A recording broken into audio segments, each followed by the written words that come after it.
নানা আয়োজনে উদযাপন হচ্ছে পবিত্র ঈদে মিলাদুন্নবী, মহানবীর জন্ম ও ওফাত দিবস। রাজধানীতে বর্ণাঢ্য শোভাযাত্রা। চট্টগ্রামে জশ্নে জুলুসে লাখো মানুষ, ঐতিহ্যবাহী জুলুসকে ঘিরে জনসমুদ্রে পরিণত নগরীর বিভিন্ন এলাকা।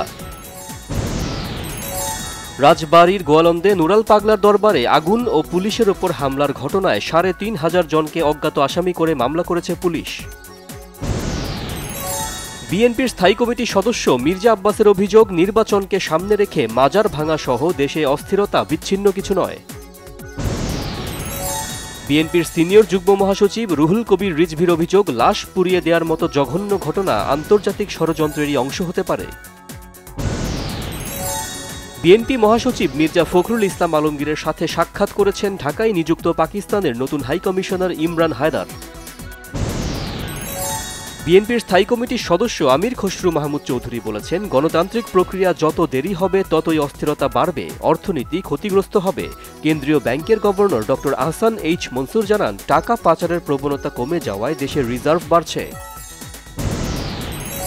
জাতীয় পার্টির কো চেয়ারম্যান ও রংপুর সিটির সাবেক মেয়র মোস্তাফিজার রহমান মোস্তফা বলেছেন, ক্লিন ইমেজের আওয়ামী লীগ সমর্থকরা জাতীয় পার্টিতে যোগ দিলে দলীয় মনোনয়ন পাবেন। শেষ সময়ের প্রচারে ভোটারদের কাছে টানতে আবাসিক হলে হলে গিয়ে প্রচারণায় ব্যস্ত ডাকসু নির্বাচনের প্রার্থীরা। সৌহার্দ্যপূর্ণ পরিবেশে নির্বাচনের প্রত্যাশা ছাত্রদলের ভিপি প্রার্থীর, প্রচারণায় বহিরাগতদের অংশ নেওয়ার অভিযোগ শিবিরের। ৮টি মূলনীতি নিয়ে জাহাঙ্গীরনগর বিশ্ববিদ্যালয় ছাত্র সংসদ জাকসু নির্বাচনের ইশতেহার ঘোষণা ছাত্রদল মনোনীত প্যানেলের।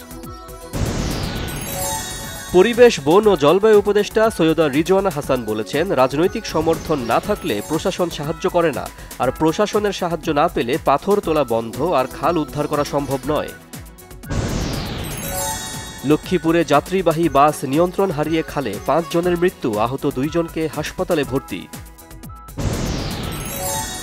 এক্সচেঞ্জ রেটের জাতাকলে প্রবাসীরা, বছরে ১৬,০০০ কোটি টাকার রেমিটেন্স হারাচ্ছে বাংলাদেশ, অভিযোগ এ খাতে সংশ্লিষ্টদের। প্রধান বিচারপতিও আদালত অবমাননার ঊর্ধ্বে নন, মন্তব্য অ্যাটর্নি জেনারেল মোহাম্মদ আসাদুজ্জামানের। ইন্দোনেশিয়ায় ১ সপ্তাহ ধরে চলছে সরকার বিরোধী বিক্ষোভ। অর্থনৈতিক, শিক্ষাগত, স্বাস্থ্য ও অসম জনসেবার প্রতিবাদে ক্ষোভে ফুঁসছে দেশটির নাগরিকরা। যুদ্ধবিরতি ও ইসরায়েলি জিম্মিদের মুক্তির বিষয়ে ফিলিস্তিনের স্বাধীনতাকামী গোষ্ঠী হামাসের সাথে যুক্তরাষ্ট্রের গভীর আলোচনা চলছে, জানিয়েছেন মার্কিন president Donald Trump. AFC Asian cup অনূর্ধ্ব ২৩-এর গ্রুপ সি এর কোয়ালিফাইং ম্যাচে বাংলাদেশকে ১-০ গোলে হারিয়েছে ইয়েমেন। আরব আমিরাতে এশিয়া কাপ টি-20-তে খেলতে রবিবার দেশ ছাড়বে বাংলাদেশ। সকাল ও সন্ধ্যায় ২ ভাগে আমিরাত যাবে বাংলাদেশ দল। বাংলা চলচ্চিত্রের কিংবদন্তি নায়ক সালমান শাহর ২৯তম মৃত্যুবার্ষিকীতে শনিবার ঢালিউডের শীর্ষ নায়ক সাকিব খান তাকে শ্রদ্ধা ভরে স্মরণ করে ফেসবুকে সালমানের ৩টি কোলাজ ছবির একটি ফটোকার্ড শেয়ার করেছেন। লিখেছেন, যেখানেই থাকুন আপনার আত্মার শান্তি কামনা করছি।